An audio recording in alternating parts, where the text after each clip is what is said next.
I remember in between shows on a Friday night in the summer, we all went up to Yorkville here in Toronto. And,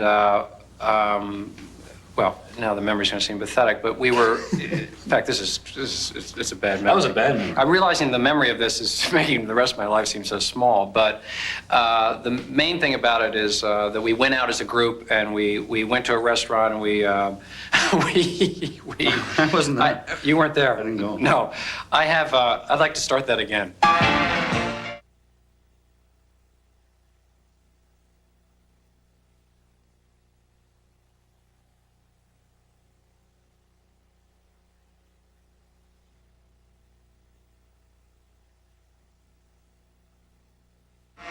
I actually come to these reunions and things to find out what happened, what was going on when I was here. I had a serious drug problem at the time and have very, very little memory of...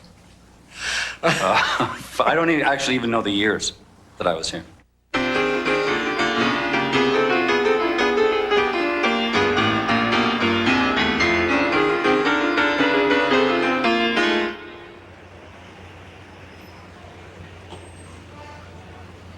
I would not say that my work had intellectual appeal as much as more of a clown quality. I like to do, the scenes I did, I would always make sure there was enough time because I would do full costume and hair changes. I used to arrive early and get my water dish. It was very important. I got my dish filled with water and I'd put it here and I'd have my dippity-doo. And I'd bring costumes from, well, not costumes, I suppose you could call them clothing, from my, shirts from my childhood that I still fit into, tragically enough. I stopped growing at 7. And unusual pants, bad jackets that normally you'd keep, and I'd think, maybe someday. So I would have them, this outfit alone. So I always figured that if you walked on stage and you looked totally insane, you'd get a laugh, and then you were halfway there. Stallone and I had the same approach toward improvisation. Few words, just impact with physical, fall down, hit a wall, hair like that, going, whoa! Do that. This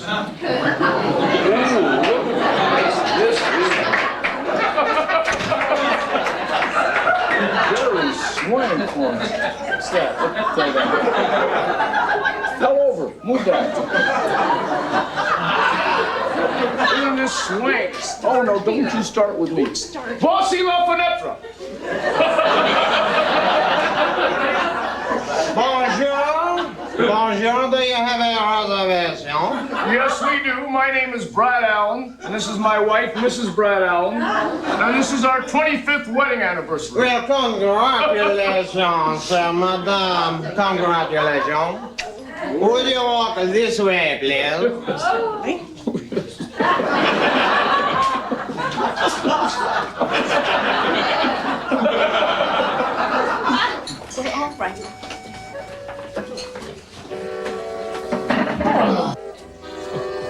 Oh. Merci de beau. Might I get you something from the bar? How about some liquor? I think we'll have some wine, Bertrand. Very good, madame. May I recommend the Chateauneuf de Pape? Have you got any baby bear? Oh, that's good. Baby bear? Bear de baby? I'll see what I can do, madame. Oh, listen, Bertrand. When you're on your way back, could you bring in a box of Bugles? I like to have something to nibble on when I'm drinking. We don't have any bugles here. Oh, well then, why don't you fix us up a couple of cheese dreams? That'd be nice. Cheese dreams, madame? I don't know what that would be. Oh, well, slow down and let me tell you. What you do, Bert, is you take a slice of bread, you put a slice of Kraft cheese on top of it, put some bacon bits on top of that, you shove it in the oven at what, Brad? 375. 375. Oh, and Bert, don't forget to take the plastic wrapping off the cheese. Well, it happens, Brad. It happens to you is who it happens to, and only to her. Very good, madame. Let it lie, Brad. Let it lie. Oh, you'll thank me for it later, Bert. Everybody loves a cheese dream. That is the truth. Oh, Brad, I love Quebec City. And I love these Francophones. Can't get an outside line on them, though.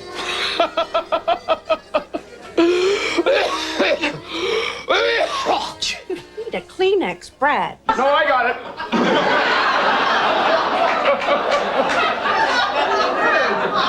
You all right? I'm fine.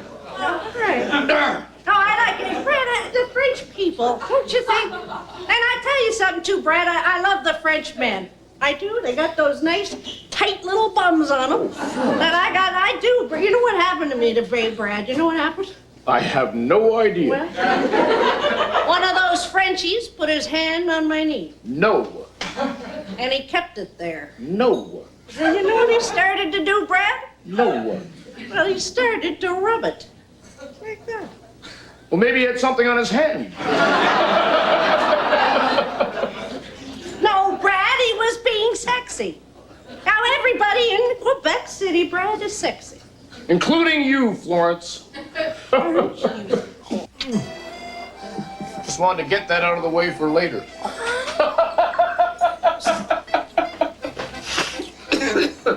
Your cheese dreams, madame, and your baby bear. Now, will you be using glasses with this, or would you rather just suck it back right out of the bottle? I think we want glasses, don't we? I like the glasses, Bertrand. Very well.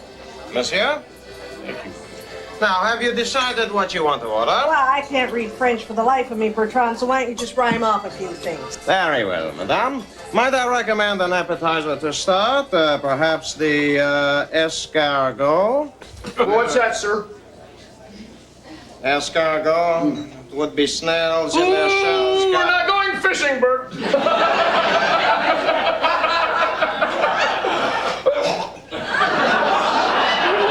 you want something, Brad? Bring me a drop or something. No, I don't. I already had one here. Well, perhaps you might like to start with your entree, then. Oh, that's good. Listen, you, Brad, you go ahead and order. You're not having anything? Well, I don't know. I'm not. I got a few things on my mind right now, and I'm just not. Well, I'm going to order now. Well, you go I'm ahead. hungry. Oh, well, all right. Now, I would like a lovely round steak, Bert. And you know what I mean when I say a round steak? And I want it done in a fry pan, actually. 28 minutes one side, 28 minutes the other side. And I think that's just it, just the meat. Listen, Bertrand, if it'll make you feel any better, why don't you just do something French to it? Yes, very good. Well, perhaps I can tongue it on the way back in.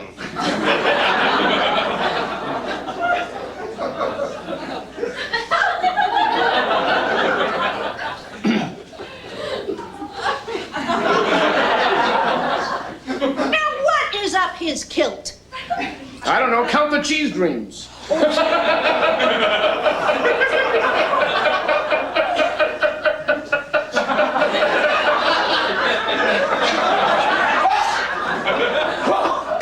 Marty Short was so strong, like immediately when he came in the cast. Most people, when he joined the cast, most people would come in sort of, try to find their place. And they would come in, when you come in the middle of the show and you're coming into someone else's roles, roles that another person has invented, for the show. Most people would come in and basically try to imitate the person whose roles they're doing and then try to find their own place. Marty just came in so like a little powerhouse. He just immediately put his own ridiculously strong characters into these scenes and just such great self-confidence and so funny, that he was great to watch. Now, this being our 25th anniversary, Florence, I would like to propose a toast to you, my dear. Oh, that'd be lovely, Brad. Here's to Flo. I love her so, especially in her nightie. And when the light flits across her... Well, anyway, what I'm trying to say, Florence, is that I think that you're a wonderful, wonderful girl. Brad, that's just so sweet. Let's do it Greek style. Oh, Florence, for heaven's sakes.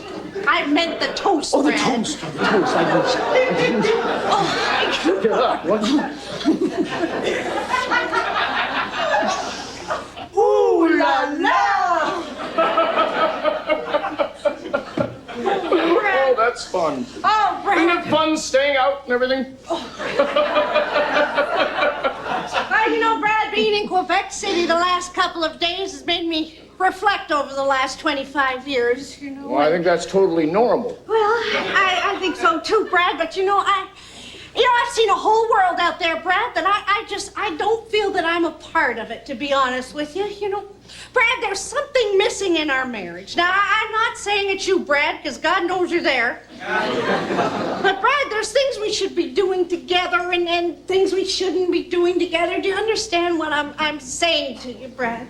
Well, I'm not 100% sure I do know what you're saying, Flo. Oh, Brad, I don't know. Maybe it's the French atmosphere. And, Brad, I would like a menage a trois. Now, Brad, I know this is just... Now, Brad, don't... You remember when Reed and Roy were in Quebec City? Do you remember that? Well, they had a menage a trois, Brad, and it saved their marriage. It did. Just like that, it saved their marriage, and they've just been happy ever... Waiter! Brad, don't... Waiter! Waiter! Stop. Just don't... Monsieur? We'd like a menage a trois.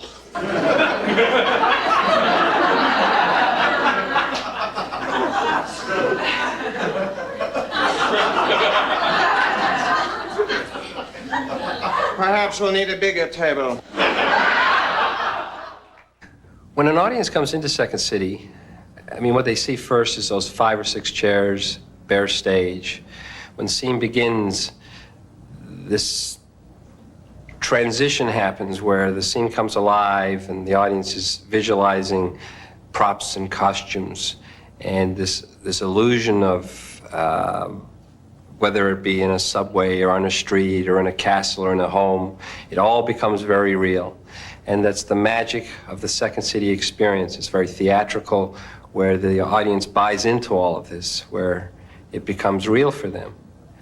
I've laid a bunch of trips on actors at the Second City, and some of these they've been able to use and some of them they haven't. I'm going to loop back to your previous question for a second, because embedded in it was a part of a question that I didn't answer, and that was the development of material. Now, yes, the audience loves to watch the growth process before their very eyes. And that is really the Second City approach to improvisation. It's not free improvisation. So they like being part of the creative process. But the kind of improvisation that I am particularly addicted to is the kind that does not aim at creating material, that aims at creating a momentary, fragmentary experience that has some kind of a totality to it. It's kind of like fireworks, the most ephemeral of art forms. You know, once it's gone, baby. There's the after image for a few seconds, but nobody will ever see anything like it again. I think that if we only did improvisation, we'd lose the audiences. I don't think it's really a presentational form. It's a technique like fencing or mime or anything else, which you use to arrive at an idea.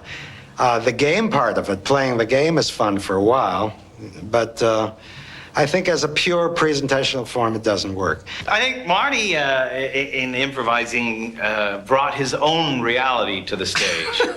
When we started, he played a character. It wasn't really Columbo, because it was much broader than anything Peter Falk would have ever done. But it was a kind of a, wasn't it, in a very sensitive, confused.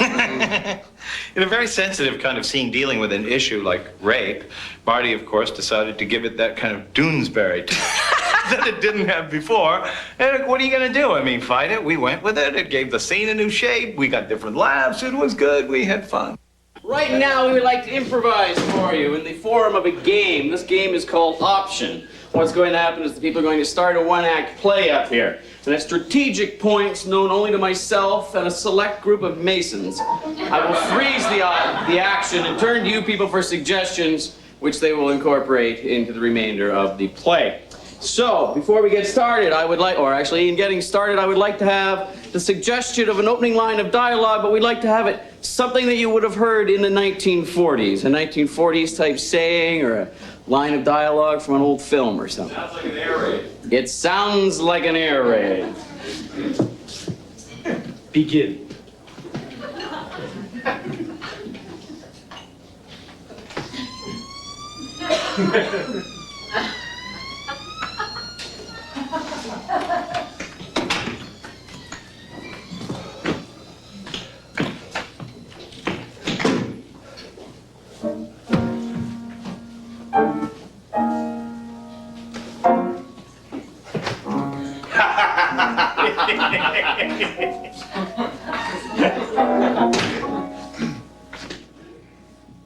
like an air raid.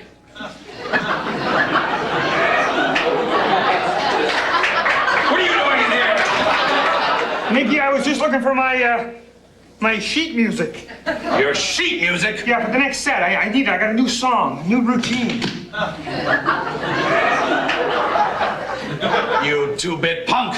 What would I be doing with your sheet music in my safe? It's good music, so you'd want to keep it in there so nobody'd steal it from another club.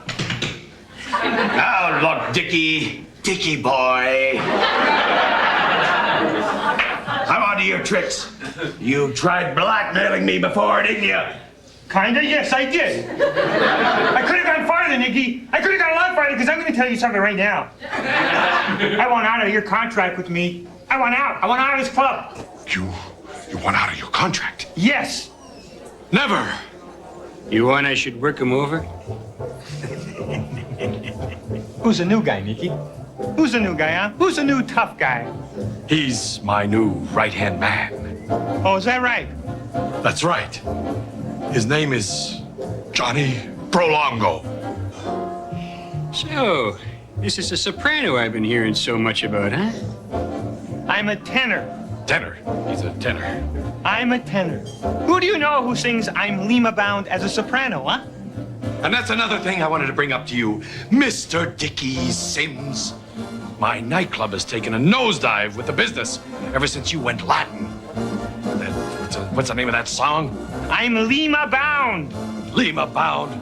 Who sings about Peru? You want to know who sings about Peru? I'll tell you who sings about Peru. Frankie Sinatra sings I'm Lima Bound. I never heard of the bum. Now get out! All right, all right. And don't stink up the joint with that lousy song. You really don't like that selection. And if I catch you rifling through those files one more time, I'm gonna take you and... Freeze! What's he gonna do? Anyone? Brush his teeth. Brush his teeth. I'm gonna brush those little teeth of yours up and down, all day long. Up and down, up and down. All day long.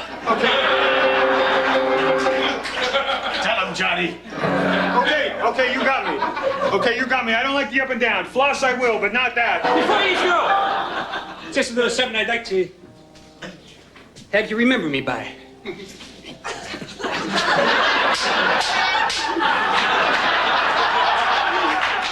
Pretty fast. yes. Nice meeting you, Johnny Prolongo. All right, now beat it, you stinking canary. Didn't hurt.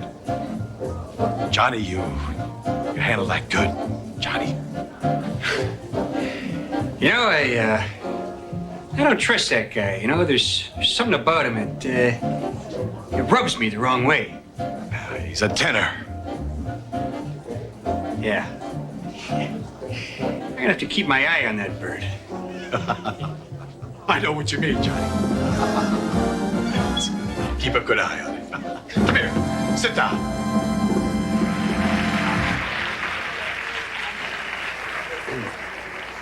I'm packing.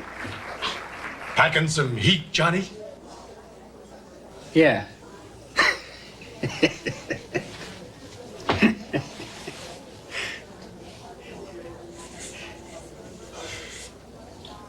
Take it off! Sure, Nick, sure.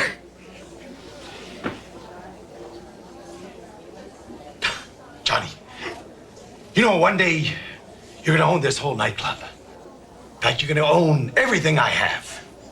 You're my best right-hand man, Johnny.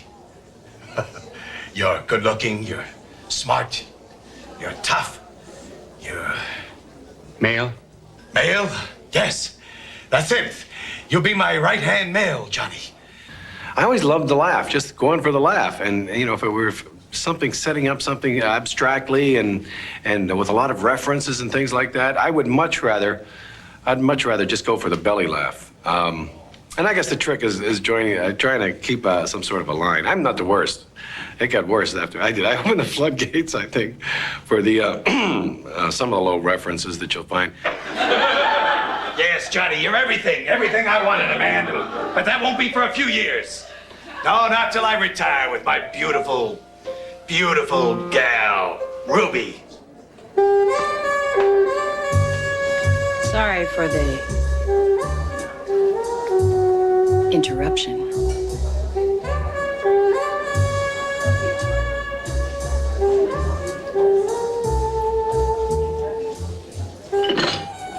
Baby, I want you to meet my new #1 right-hand man. His name is Johnny Prolongo. Pleased to make your acquaintance. Johnny, this is Ruby. Lava.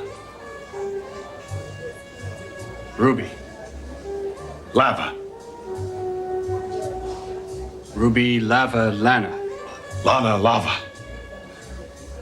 She's hot, Johnny, like a volcano. Yeah, I can see that.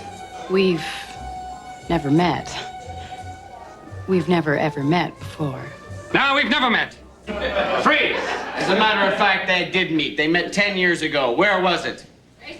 At a racetrack. And Johnny Prolongo wasn't Johnny Prolongo then, but he had a name that was an adjective. What was it?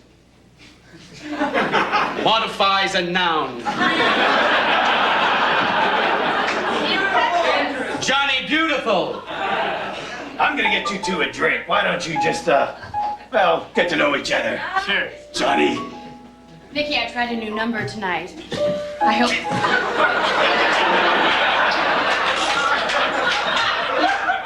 When'd you turn Prolongo? After that two-bit mare. I guess you've been wondering why I remarried. Or were you? Sure I was. Sure I was. Oh, Johnny. Johnny, why did you leave me that night? Look, don't you understand? I had a life to live, you know, that between me and you, the thing was no good. Well, I knew that night that you went on point. It was over between us. Freeze, they had something in common. They shared a hobby. What was that hobby? Exorcism. Exorcisms. Was it my head turning around that bothered you? No, I just couldn't get the chicken blood out of my shirt.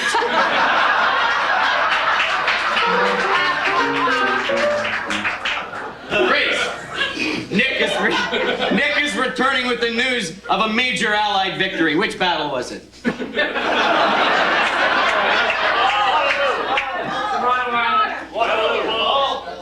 Waterloo. Johnny! Good news! Wellington! He defeated Napoleon at Waterloo! Looking through my old pictures, faded photographs, some of them bring close to tears, and others make me laugh. All those old memories, they seem to come alive and open the past again and let me dream inside.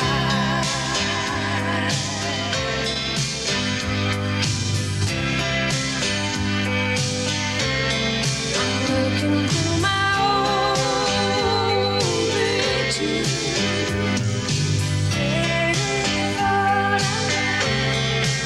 looking through my old pictures,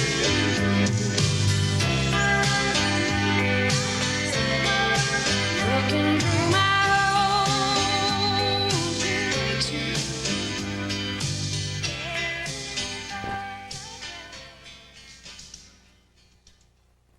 Oh, I remember when we were doing SCTV once some creep in a paper here had written an article, "Women aren't funny." And then he cited 1,000 examples, naming any woman who had ever attempted to do comedy, you know, and saying why they weren't funny. Then Joe Flaherty put it up on the bulletin board. You know why I hung it up? It was in the paper. There was an article in the paper. I put it up on the bulletin board. What did that article say? Women are not funny. Right. By a very good Toronto writer who noted that women just generally aren't as funny as guys. Peter used to say, and I don't believe this, that if a woman comes on stage you have to set yourself on fire to get an audience to pay attention to you. It's the truth. But what do you think? I think they improvise probably better than men, but and that's why we try and not have a lot of women in the casts. I've tried to be romantically involved with guys that Three I've or worked four with. at the same Oh, time. get out. Because you like that. You even told me you No, like you know that what it- tension, that sexual tension going on with everybody. I don't know what you're saying. I know. I think a lot of actually, I will say that a lot of guys really fell for girls that they worked with in Second City. Maybe because there were only 2 girls there, and they had to fall for somebody.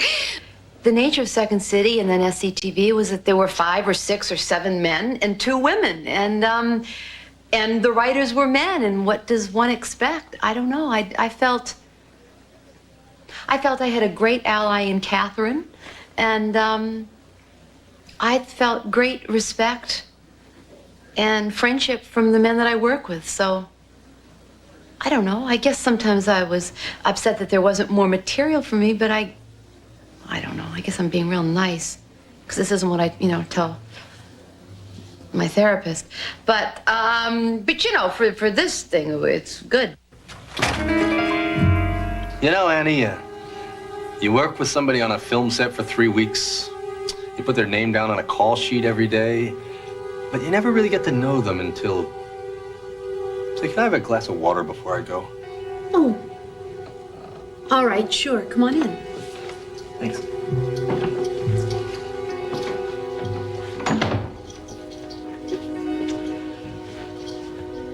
Oh, remember, we have an early call tomorrow. Oh, I know. I make up the sheets.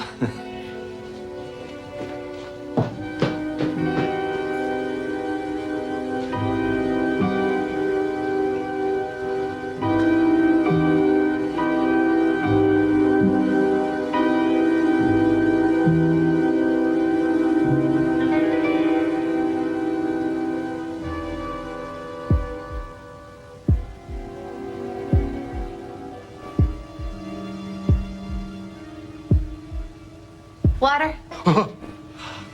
Thank you. You have an awful lot of crucifixes here. Yes. I share my apartment. Oh, you have a roommate. Oh, well, then your roommate must be... Jesus.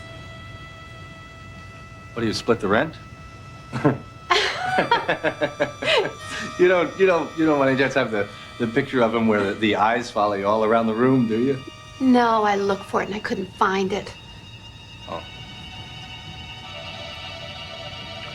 Could I use your bathroom before I go? Oh, sure. It's down the hall.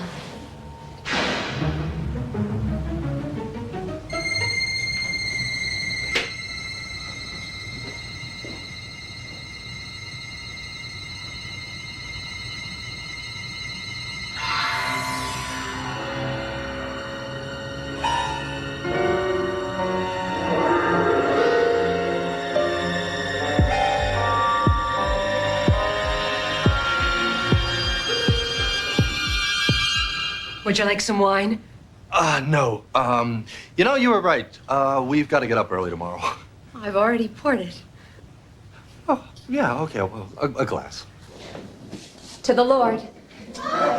Here's mud in the Lord's eye. Why don't we sit? Oh, okay, yeah. You know, Michael, I thought that you could tell by my aura that Jesus was in my heart. Couldn't tell. Well, he's there. Well, if I was God, that's where I'd be. You know, it's funny. You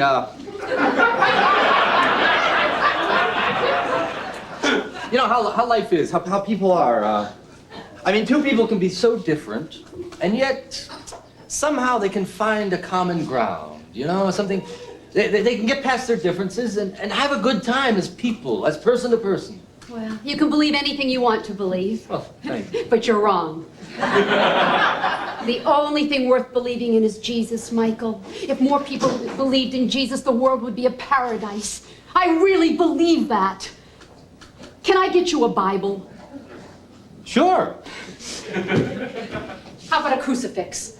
No, the Bible's fine. I wouldn't want to break up a set. Thanks. So,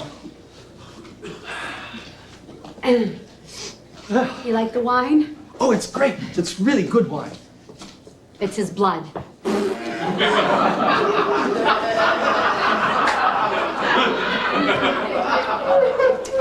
I'd like to get a look at the label sometime. All right. No, not right now. I don't think there was one night in all the years that I did Second City that I ever felt comfortable doing improvisation. To me, the highlight was the scripted show, was those many weeks of improvisation, and finally I got a scene that worked, and then it was like, oh, thank God, I know the lines, and now I can get into the part. Andrea, like myself, liked to know kind of what was going on in the scene before you actually get out there, except, you know, with me, I kind of wanted to know. With her, she really had to know. I mean, she liked to, in putting a show together or whatever, in rehearsal, she really liked to, you know, rehearse and rehearse and rehearse and rehearse. And it really paid off for her because she was always fabulous on stage. Like, I'm an agnostic. Oh, I'm sorry. I'm really sorry to hear that, Michael. Well, it's not. You see, I didn't have anything until a week ago when I found Jesus. And then I became so happy. I was so confused before that, Michael. I was into so many things. Zen, real estate, low impact aerobics. And then I found Jesus and I became happy.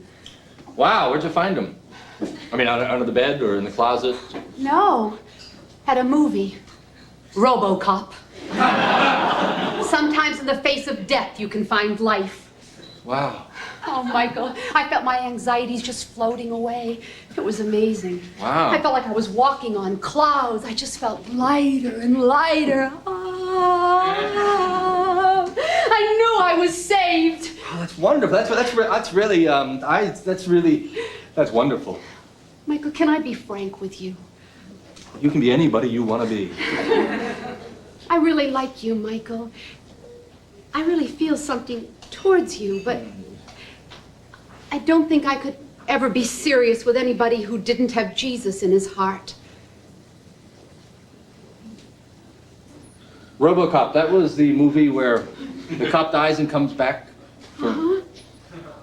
Yeah, I saw that movie. You did? Yeah, yeah, it was kind of good. It was funny.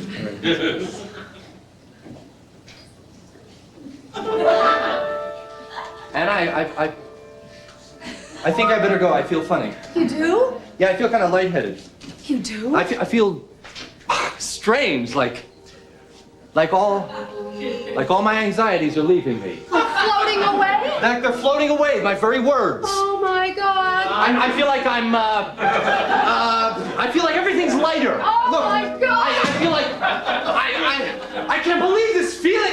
It's like I'm walking on clouds, Anna. He's calling on you. He's calling on you. I didn't even know he had my number. Oh my God. Oh, he's our God now. Michael. Oh, Anna. Do you feel like getting down on your knees and shouting hallelujah? Okay. Hallelujah. Hallelujah. Praise the Lord. Praise the Lord. For he is good. He is great. He is in my heart. He's in my heart. Oh, Michael, welcome to the fold. Oh, Anna, it's good to be here. Oh, Michael, Jesus loves you. Oh, I love Jesus. Oh, Michael. Oh, Anna, this feels so good. You feel so good. Michael, I'm going to slip into the bedroom and light some candles. Praise the Lord. Bring the wine. All of it.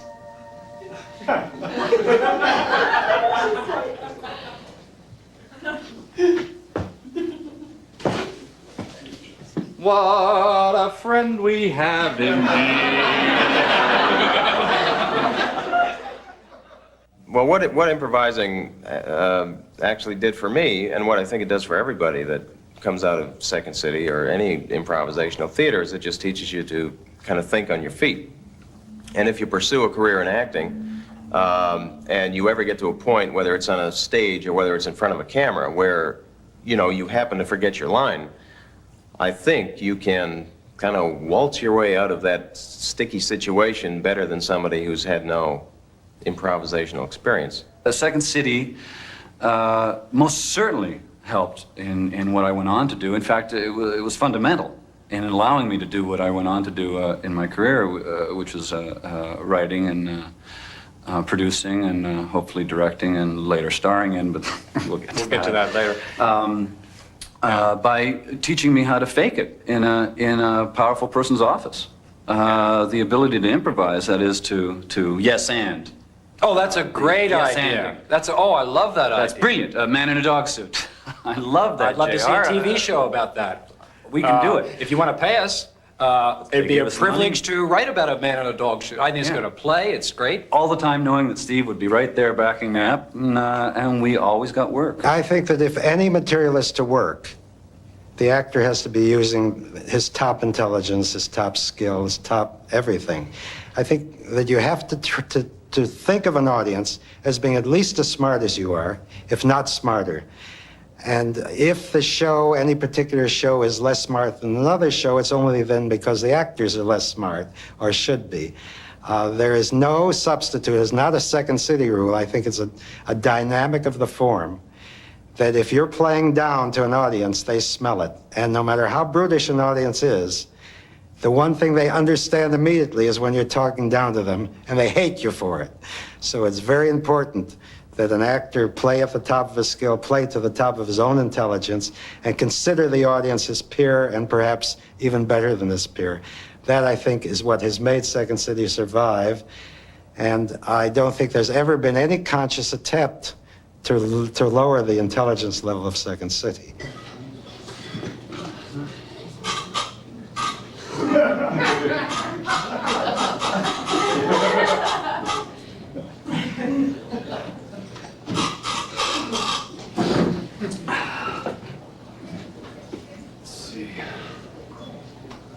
Revolution and its incipient dangers hung heavy in the gray air of a Paris gun.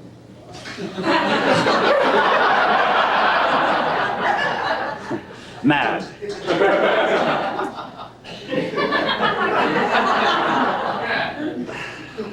In the crowded come and go of the hectic streets, a stranger made his way to the poorer quarters.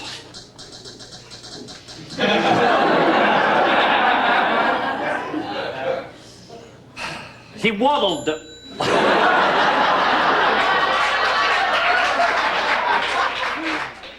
He waddled his way down the street like a duck, his extra weight making him sweat like a pig. Where once he commanded respect, now as he passed in the street, dogs barked. Why shouldn't they? He was on his way to a whorehouse, reduced to paying for his pleasure with his few remaining coins. Yes, the Purple Pimpernel was past his prime. Alcohol was his ruin. He needed a drink. Yeah, a drink.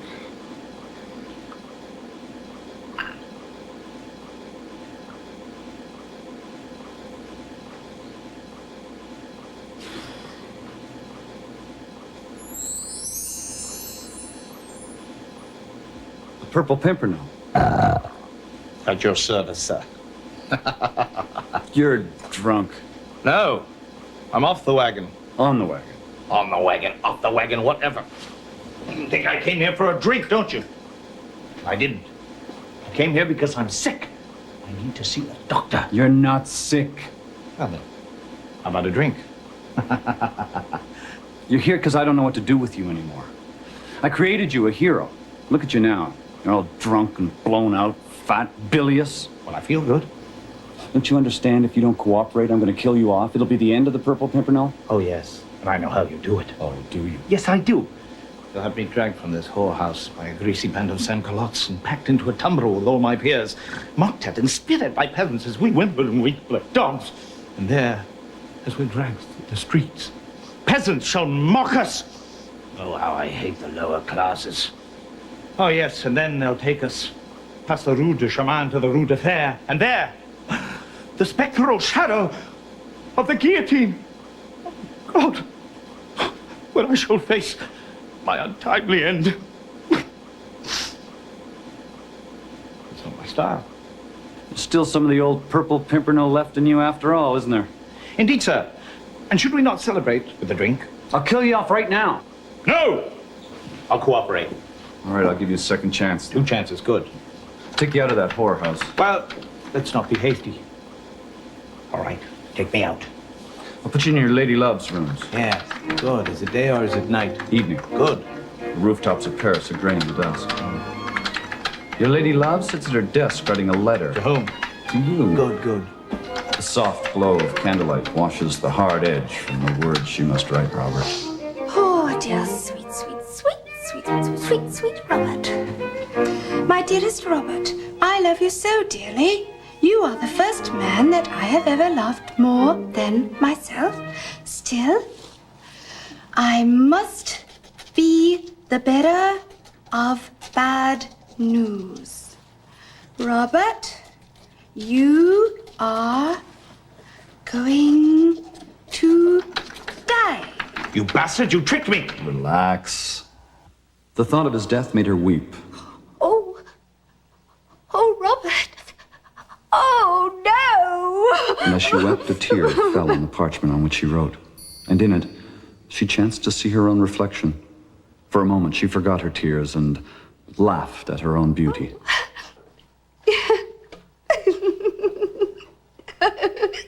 I love you too. Yes, I do. But who else did she see? Could it be? She turned. Robert. Oh, I love you. Oh, how she loved him. He began to quake uncontrollably in her grasp. I don't want to die. Straighten up, you wimp. It's not myself I fear for, but my caste. But if we, the royalists, die, who shall rule France? But Robert, you know the state of France. Did you not know your life was in danger? No.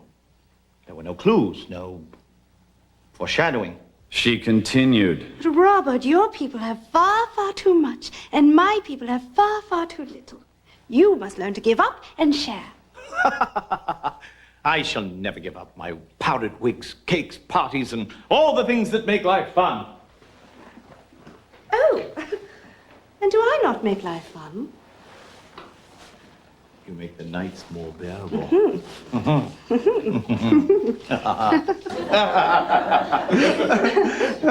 They embraced. Thanks. But their embrace was soon interrupted by the intrusion of an old cleaning lady. Excuse my intrusion, citizens, but I've come to claim she lied. She was a spy sent in to gather up all the information to give to the revolutionaries. She pretended to claim. Robert, do you think she can be trusted? These are perilous times. Few can be trusted. The key is, can she be understood? Before I got into Second City, I was an ad man. I was working for McCann Erickson. Worked there for about a year and a half. Wrote some commercials for Coca-Cola, and then my creative director came to me, put his arm around me, and said, "In 3 years, you'll be a creative director." And I thought, well, that's it. I'm out of here. And I quit.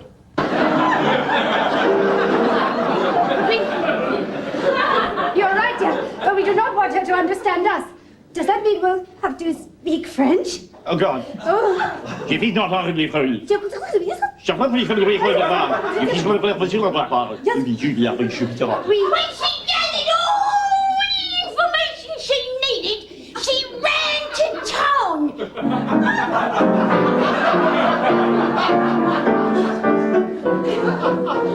They can't speak French. Excuse me. I'll close it. Robert, now that she's gone, Yes? will you kiss me English style? Oh. You mean those tight-lipped, terse tea-time pecks? Well, tally-ho. Suddenly, the door flew open in a fury. Revolutionary leader Robespierre entered unannounced. Presenting Robespierre. He said unannounced! Get out! Go! What is it?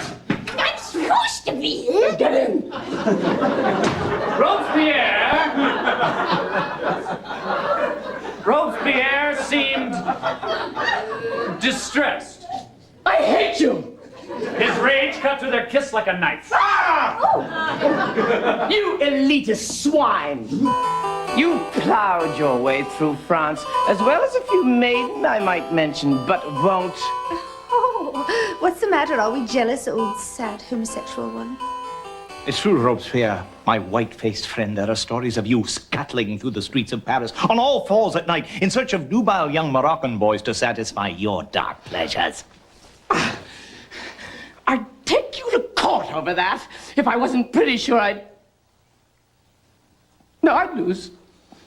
Oh, you disgust me beyond principle, and I'm not that fond of you personally. So I'd like to introduce you to your future.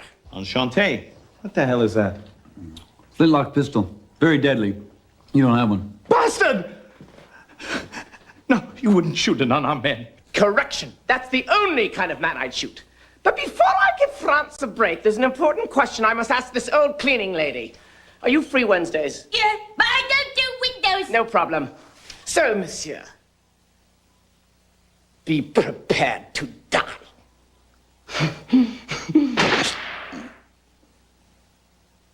Strange. I could have sworn I heard a gun go off, and yet I don't really recall pulling the trigger. Oh, did someone turn up the heat? Ouch! Who was that? The people's hero, Jean-Paul, Jean-Paul. Oh, isn't that awful when parents do that? Pity I had to kill him. He was a friend of mine.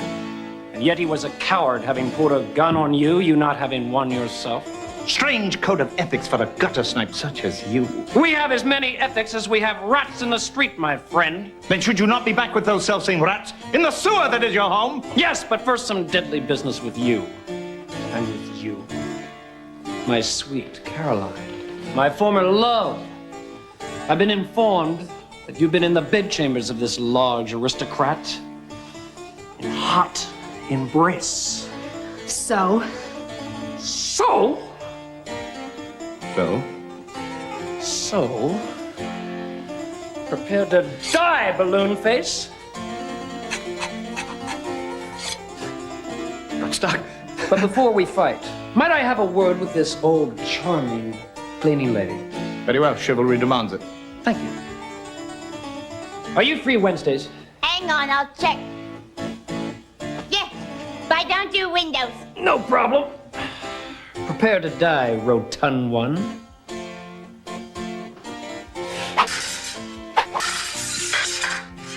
Remove your internal organs, place them in a salad to be eaten by the dogs. And I, sir, shall cut you into thin tenderloin strips and serve you in a warm salad to all my relatives at 4. Ha! Only wounded in the arm, Robespierre rose to take his rightful place at the head of the revolution. Shut up! Make up your minds! We never really worried about content. We're all style.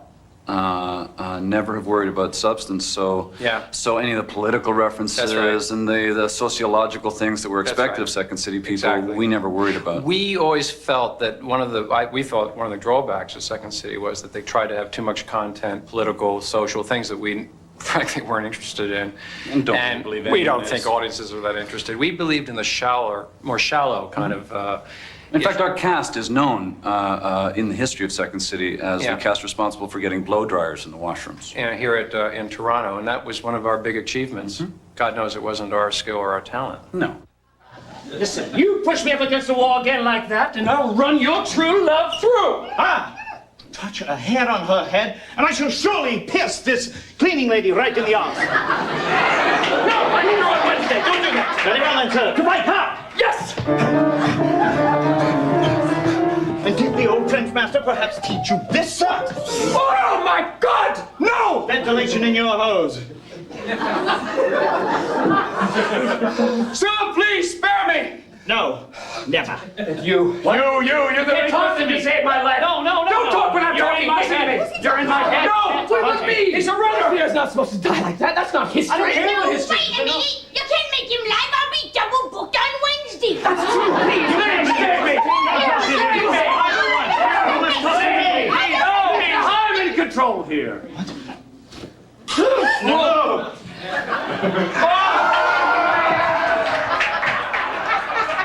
I think the people that came out of Second City in Toronto were personalities. And I think because we were friends, there was a very comfortable, familiar, joyous feeling of celebration when we performed. And I think it was much more that contagious feeling than an intellectual feeling. If I thought of myself, a picture of me in Second City, it would be a picture that I actually have, and it's the whole cast, and we're doing middle of a scene, and someone has said something, and I've clearly broken up, and I'm truly laughing, and that's my memory of doing Second City stage. Doing Second City was a complete life. You really didn't need anything outside of it. It was just the greatest thing I remember about it is just being able to use anything that came to mind and doing it with friends. You know, anything that you thought of in the day, anyone that you met during the day you thought was an interesting character, you could do something about them that night. You could do something about any stupid idea that came to your head, and you had great friends to do it with. Good memories, mostly good memories, and a lot of drinks. A lot of drinks and memories. They just sort of blur together.